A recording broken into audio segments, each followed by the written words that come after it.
আসসালামু আলাইকুম। ভিডিও শুরুতে আপনাদেরকে রমজান মোবারক জানিয়ে আজকের ভিডিও শুরু করছি। সো ভিউয়ার্স, কেমন আছেন সবাই? আশা করি সবাই অনেক ভালো আছেন।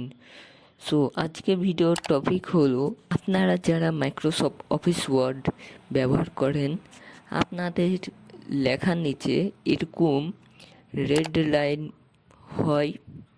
সো সেটার সমাধান কিভাবে করবেন সেটি নিয়ে আজকের ভিডিও। সো ভিডিওটি স্কিপ না করে ফুল ভিডিও দেখতে থাকুন। অ্যান্ড ভিডিওটি কেমন লাগলো তা অবশ্যই কমেন্ট করে জানাবেন। সো চলুন ভিডিওটি শুরু করা যাক।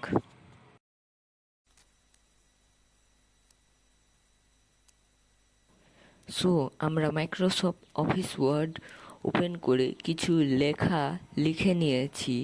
এটা একটা এক্সাম্পল, যেমন স্বাগতম আমার নতুন ভিডিওতে, এটি আমরা লিখেছি।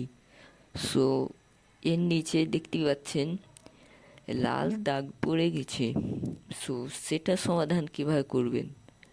সো চলে যাবেন এখানে, তারপরে নিচে দেখুন মোর কমান্ডস, তারপরে এখান থেকে প্রপার্টি, তারপরে এখানে নিচে দুটি বক্স আছে, এখানে টিক মার্ক দিয়ে দিবেন।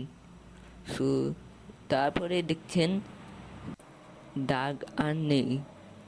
আমি আবারও দেখিয়ে দিচ্ছি, মোর কমেন্টসে গিয়ে আপনারা প্রপার্টি, তারপরে দুটি বক্সে টিক দিয়ে দিবেন, তাহলেই আপনার লেখার নিচে রেড লাইন মানে দাগটি চলে যাবে। সো ভিডিওটি কেমন লাগলো অবশ্যই নিচে কমেন্ট করে জানাবেন। অ্যান্ড চ্যানেলে নতুন হয়ে থাকলে চ্যানেলটি সাবস্ক্রাইব করে নিন।